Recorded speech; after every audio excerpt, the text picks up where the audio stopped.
So, hello everyone. Today we are going to do natural monopoly. So, I am referring to Hal Harvey.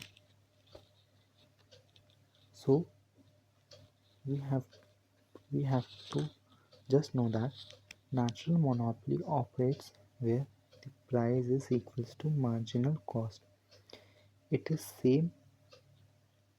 It depicts same characteristics that perfect competition depicts.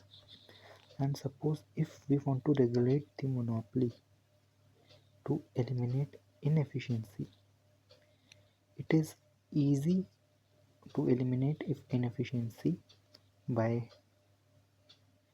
making the price equals to marginal cost. Now, now let us understand natural monopoly by the graph.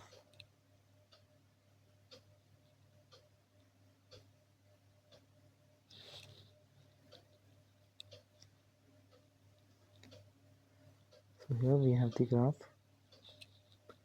This is the AR curve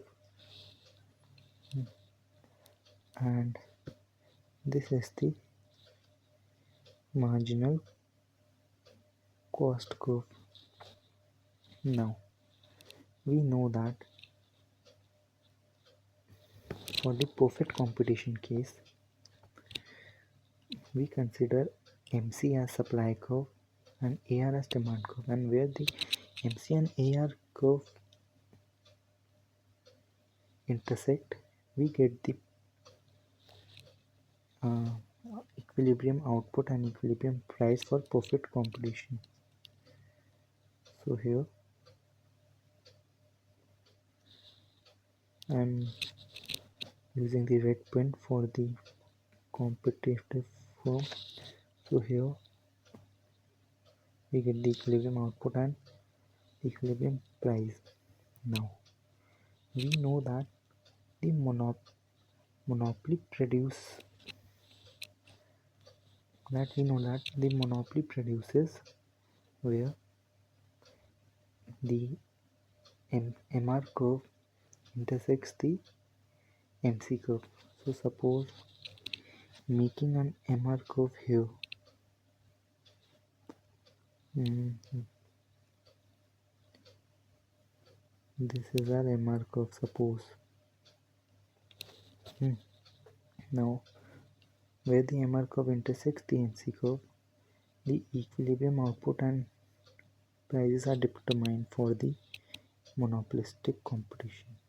So I am using blue color for the monopolistic competition.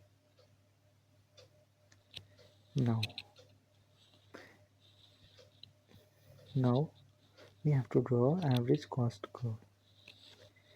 The average cost curve will be going from here. Now let, let us understand this graph. What happened here is that a monopoly produces an efficient level of output YMC. YMC, but will be unable to cover its cost. Why? Because a monopolist is required to produce an output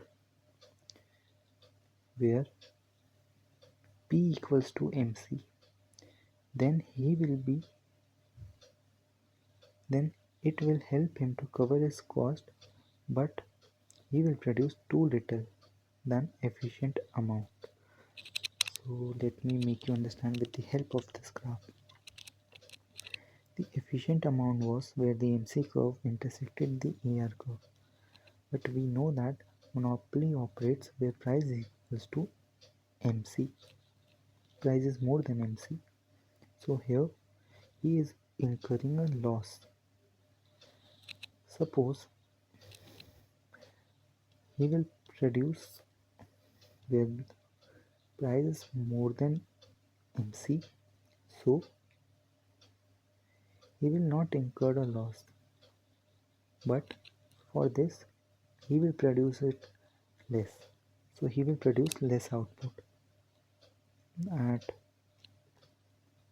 competitive level it was this, but as monopoly level it is this, means output has significantly reduced and the price of monopoly has increased.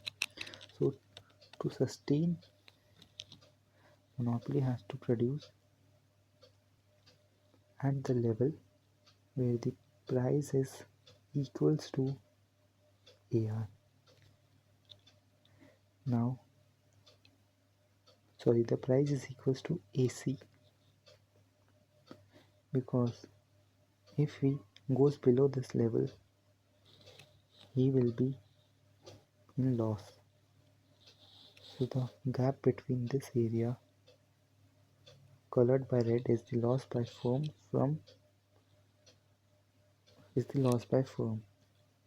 Now, here's an example. Suppose the case of natural monopoly arises with public utilities. Example, the gas company or the telephone company. So here the gas company has a larger fixed cost and a telephone company has a larger fixed cost for laying uh, wires for the telephone, for laying pipes for the gas. But after laying this, it is the fixed cost that they incurred while laying, but the marginal cost would be less. Why? Because this is because the investment has already been done in the form of fixed cost. Now, if a gas company or a telephone company adds more customer, then they does not have to uh, they does not have to spend on equipments for its customers, because the pipeline has been laid off and the gas is supplied from there. And if a new customer wants to purchase the gas, the pipeline company just extend a pipe from his house to the main gas pipeline from where he can get the gas. So I hope you have understood this concept of natural monopoly.